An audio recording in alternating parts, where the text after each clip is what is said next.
સ્વાધ્યાય 5.2 માં 1 થી 8 રકમ છે. એમાં આપેલા વિધેયોના એક્સને સાપેક્ષ વિકલિત શોધ. હવે અહીંયા જે બેઝિક પ્રમાણિત રૂપો છે એ તમારે યાદ રાખવાના છે. તમારે એ યાદ રાખી અને આ 5.2 કરવાનું છે. એટલે તમને આ પ્રેક્ટિસ માટેનું 5.2 છે કે એ પ્રમાણિત રૂપ પણ તમારા પાકા થઈ જાય. પ્રમાણિત રૂપ તમે જોશો, ધારો કે એક્સની n ઘાત છે તો એ જે વિધેય છે આપણે y બરાબર લખીએ છીએ. આપણે ખાલી એક પ્રમાણિત રૂપ શું છે જોઈએ તો એક્સની n ઘાત છે. એક્સને સાપેક્ષ વિકલન કરવાનું છે, એટલે વિકલન અથવા વિકલિત શોધો. તો એની જે નિશાની છે એ આપણી પાસે છે, એક તો છે dy/dx, મતલબ d dx y એટલે એક્સની n.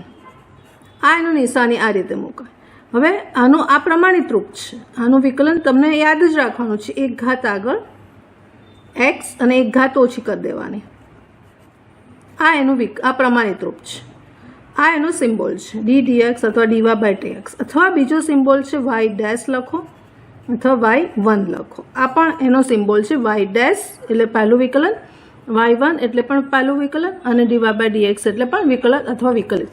આ એક પહેલું જે પ્રમાણિત રૂપ છે એ મેં સમજાવ્યું.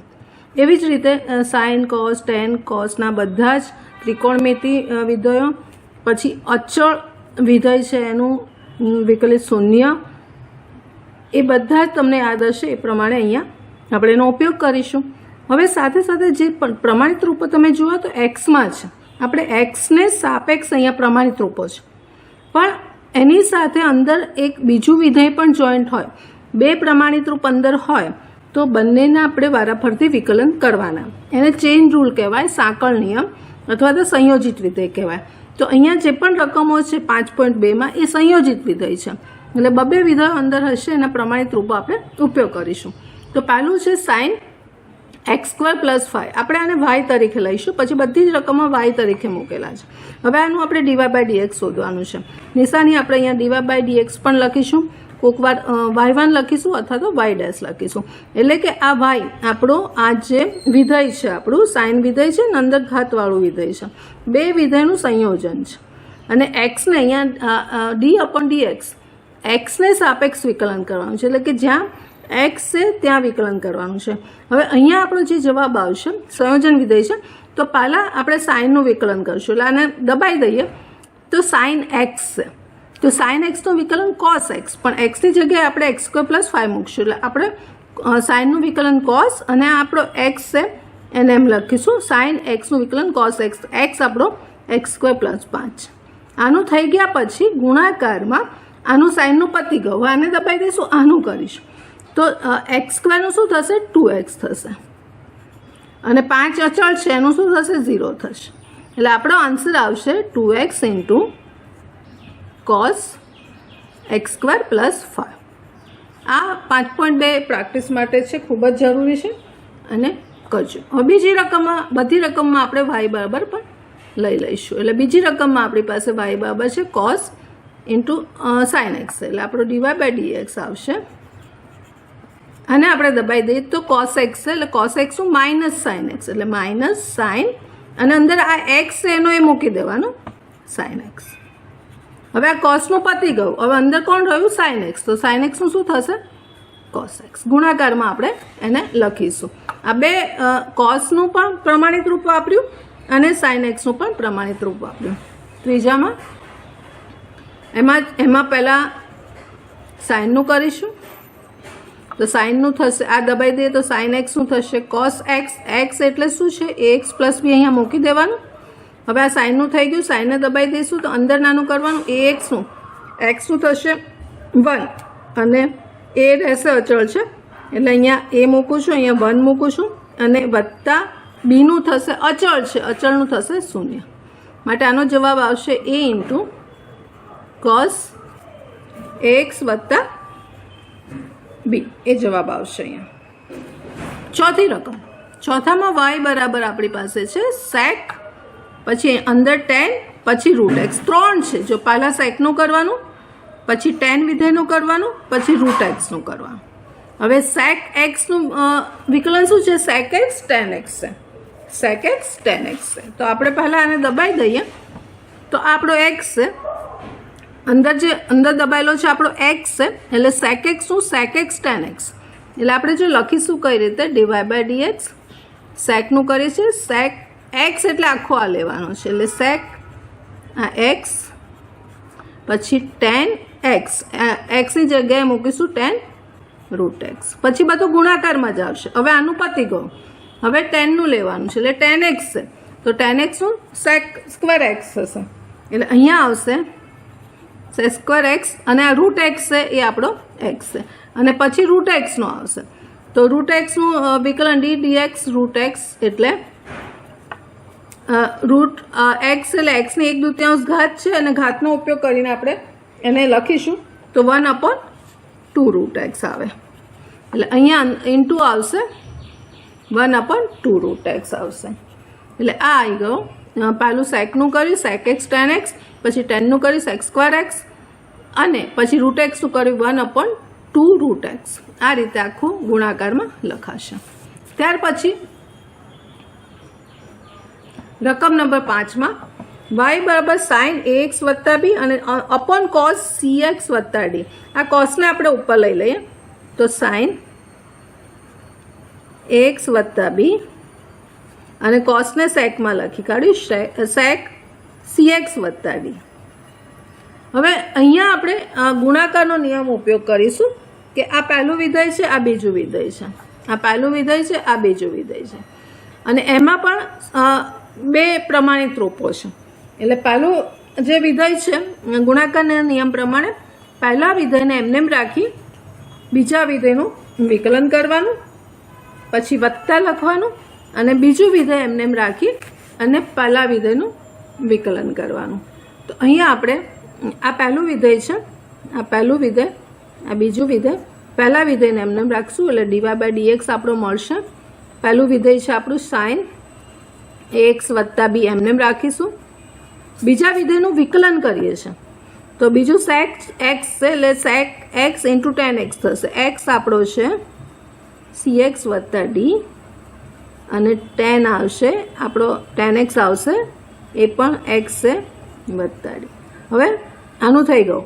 પણ સાથે સાથે તમે જોયું હશે કે આનું કર્યું આપણે સાઇન વિધેય એમને એમ રાખ્યું, સેકનું કર્યું, પણ અંદર સંયોજન છે, એટલે કે સી એક્સનું 1 થશે, એટલે અહીંયા ખાલી સી વધશે અને ડીનું 0 થશે, વત્તા બીજું વિધેય એનું એ, એટલે બીજું વિધેય છે સેક સી એક્સ વત્તા ડી એમને એમ. હવે પહેલાંનું કરીશું, તો પહેલાંનું સાઇન છે એનું સાઇન એક્સનું થશે કોસ એક્સ, એટલે અહીંયા કોસ આવશે, અંદર એક્સ આપણો છે એક્સ વત્તા બી, અને પાછું અંદર સંયોજન છે, એટલે એ એક્સનું 1 થશે, એટલે અહીંયા એ વધશે અને બીનું 0 થશે. એટલે આપણે અહીંયા સી આગળ લખી અને આપણે કરી શકીશું, સી આગળ લખી અને આખું આ લખીશું, અને એવી જ રીતે એ લખીને કરીશું. હવે અહીંયા પહેલું બીજું વિધેય કર્યું, પહેલું એમનું એમ અને બીજાનું વિકલન વત્તા બીજું એમનું એમ પહેલાંનું વિકલન. એનું રિવર્સ પણ કરી શકાય કે બીજું વિધેય એનું એ રાખો, જે પાછળ સ્ટેપ કર્યું એ પહેલું કરી શકાય છે. છઠ્ઠી રકમમાં ઘણા બધા સંયોજન છે. સૌથી પહેલાં કોસ એક્સ ક્યુબ છે, બરાબર, એને આપણે છૂટું પાડીશું. અહીંયા લખીએ તો પહેલું વિધેય છે કોસ એક્સ ક્યુબ, ગુણાકારનો નિયમ જ લાગુ પડશે, અને અહીંયા આપણે લખીશું બીજા વિધેયમાં સાઇન સ્ક્વેર એક્સની 5 ઘાત. આ આખો એનો ખૂણો છે. આ પહેલું વિધેય અને આ બીજું વિધેય લઈશું. હવે એનું વિકલન કરીશું, તો ડીવાય બાય ડીએક્સ. હવે પહેલું વિધેય આપણું એનું એ રાખીએ છીએ, આ કોસ એક્સ ક્યુબ એના રાખીએ છીએ, જોજો હા, કોસ એક્સ ક્યુબ એના રાખીએ. હવે બીજાનું વિકલન કરવાનું છે. હવે બીજાનું વિકલન કરવા માટે આ આપણો એક્સ, આપણે સાઇન સ્ક્વેર એક્સનું કરવાનું છે, તો સાઇન સ્ક્વેર એક્સમાં પાછું ઘાતનું આવશે. જો સાઇનનું આવશે સાથે સાથે ઘાતનું જે પ્રમાણિત રૂપ એ આવશે, એટલે 2 ઘાત આગળ 1 ઘાત ઓછી એ આવ્યું, અને પછી આપણે એક્સની 5 મૂકી દઈશું. ફરીવાર આ ઘાત આગળ 1 ઘાત ઓછી, એટલે 2 - 1 એટલે 1 ઘાત આવશે, અને એક્સની 5 આવશે. હવે એક્સનું 5 ઘાતનું લઈ લઈશું તો અહીંયા આવશે 5x ની 4 ઘાત આવશે. પાછું સંયોજન આવ્યું ને આનું એ રીતે. હવે અહીંયા તમે જોશો તો અહીંયા સાઇન આ ઘાતનું કર્યું પછી અંદર કોસ પણ આવવો જોઈએ ને, કારણ કે ઘાત આપણે કરી સાઇન x ની 2x ની 5 તો કરી, પછી સાઇનનું પાછું કરવું પડે ને. આ આપણે લઈ લીધું આગળ તો કોસ આવશે અહીંયા cos x ની 5 ઘાત પ્લસ હવે બીજું વિધેય એનું હોય તો sin સ્ક્વેર x ની 5 ઘાત એનું હોય. અને હવે આનું કરીએ છીએ તો પહેલાં કોસનું કરીશું તો કોસનું આવશે માઇનસ સાઇન એક્સ ક્યુબ અને પછી એક્સ ક્યુબનું કરીશું 3x².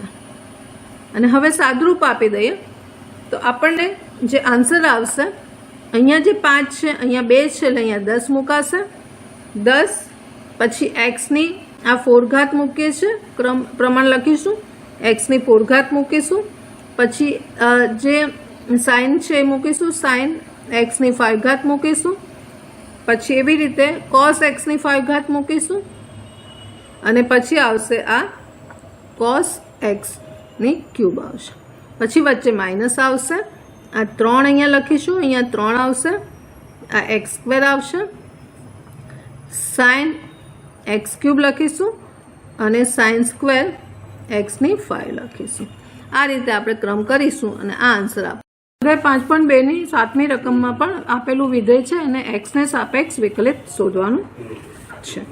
અહીંયા આપણી પાસે જે રકમ છે 2 ગુણ્યા વર્ગમૂળમાં cot x², તો એનું વિકલન કરીશું, સંયોજિત છે. પહેલાં વર્ગમૂળવાળું કરીશું તો આપણને ખબર છે કે વર્ગમૂળનું √x વિકલિત છે ddx √x બરાબર 1/2 √x. એનો ઉપયોગ પહેલાં કરીશું, પછી કોટનો કરીશું અને પછી x² કરીશું. 3 સંયોજન છે, 3 પ્રમાણિત રૂપનો ઉપયોગ કરતા અને પછી સાદુરૂપ આપીશું એટલે dy/dx. આ 2 તો એમને એમ થશે. આનું વર્ગમૂળવાળું કરતાં 1/2 √x. આપણો x આખો આ ગણવાનો છે એટલે cot x² ને આપણે x ગણી અને લખીશું. હવે ઇન્ટુ હવે કોટનું કરીશું, આ રૂટનું પતી ગયું, કોટનું કરીશું તો માઇનસ cos x² અને x ને x² તરીકે ગણીશું અને હવે x² નું કરીશું 2x થશે. આ રીતે એનું વિકલન થઈ ગયું છે. હવે સાદુરૂપ આપવાનું છે, સાદુરૂપ આપીશું અહીંયા આગળ એટલે આને કેન્સલ કરીશું, આને સાઇનમાં ફેરવીશું, આને કોસ સાઇનમાં ફેરવીશું. આપણે પાછળ જવાબ સાઇન કોસમાં આપેલો છે એટલે આપણે એમાં આ જવાબ રખાય નહીં. હવે આ લખીશું, અહીંયા -2x ઉપર લખીશું, -2x ઉપર લખું છું. બાકીનાને સાદુરૂપ આપતા આ કોટને સાઇન કોસમાં ફેરવતા આપણી પાસે આવશે cos x² upon sin x². આને નીચે લઈ જતાં આપણને મળશે સાઇન, આ સ્ક્વેરને બહાર લખીએ છીએ, હોલ સ્ક્વેર છે, સાઇન x² એનું સ્ક્વેર મળશે. આ રીતે મળશે. હવે આ સાઇનને ઉપર લઈ લે, છેદના છેદમાં છે ને તો કેવી રીતે આવશે 2x, આ વર્ગમૂળમાં છે બરાબર, વર્ગમૂળમાં છે એટલે સાઇન x² ની 1/2 ઘાત ઉપર આવી ગઈ, આ ઉપર આવી ગઈ. નીચે રહ્યું આપણી પાસે આ cos x² અને સાઇન x² નો વર્ગ. હવે ઘાતાંકના નિયમ પ્રમાણે આ 1/2 ઘાતને નીચે લાવીશું એટલે 2 - 1/2 ઘાત થશે એટલે આપણી પાસે વધશે નીચે આપણે 2 - 1/2 એટલે 4 માંથી 1 જશે, 3/2 ઘાત નીચે વધશે એટલે -2x √ cos x² અને અહીંયા શું વધશે સાઇન x² એની 3/2 ઘાત. હવે 3/2 ઘાતને આપણે 1 + 1/2 લઈ લઈએ, છૂટી પાડી, 2 ઘાતોને છૂટી પાડી દઈએ એટલે આપણી પાસે મળશે -2x પછી cos x². અહીંયા કેવી રીતે હું લખીશ સાઇન x² એની 1/2 ઘાત અને સાઇન x² ની 1 ઘાત. 3/2 ઘાત છે ને એના 2 ભાગ પાડ્યા. હવે 1/2 ઘાત એટલે વર્ગમૂળ થયું તો એને આપણે અંદર લઈ લઈએ આની અંદર આની જોડે લઈ લઈએ, આને એમને એમ રાખીશું. એટલે -2x અંદર આપણી પાસે આવશે sin x² અને cos x². આ આપણી પાસે તો છે જ sin x² એમને એમ આવશે. હવે અહીંયા એક પ્રમાણિત રૂપ માટે મારે અહીંયા 2 જોઈએ, જેથી આપણે sin 2x નું સૂત્ર છે ને એનો ઉપયોગ આપણે કરી શકીએ. sin 2x બરાબર 2 sin x cos x વાળો આનો ઉપયોગ કરવો છે આપણે, તો મારે અહીંયા 2 જોઈશે. અહીંયા 2 જોઈશે એટલે √2 જોઈએ, તો ઉપર નીચે આપણે √2 વડે ગુણીને ભાગીશું. એટલે -2 √2 x અને નીચે આપણી પાસે આવશે 2 sin x² cos x². અને આ તો છે જ sin x² છે બહાર. ફાઇનલ જવાબ આવશે -2 √2x अपॉन અહીંયા શું થશે આ પ્રમાણિત રૂપનો ઉપયોગ કરતા sin 2x², બરાબર, અને આ પાછું છે sin x². એટલે આ આન્સર આપણો આવશે. સાદુરૂપ અહીંયા આપણે આપવાનું છે. અને છેલ્લી 8મી રકમમાં y = cos √x છે, તો એનો dy/dx જોઈ લઈએ. તો આ x તરીકે ગણીશું, તો sin cos x છે એનું વિકલન થશે -sin x અને x તરીકે √x મૂકવાનો, અને √x નું થશે, હવે આને ભૂલી જવાનું, √x નું વિકલન થશે 1/2 √x. માટે આનો આન્સર આવશે આપણી પાસે -1/2 √x × sin √x. આન્સર આવશે.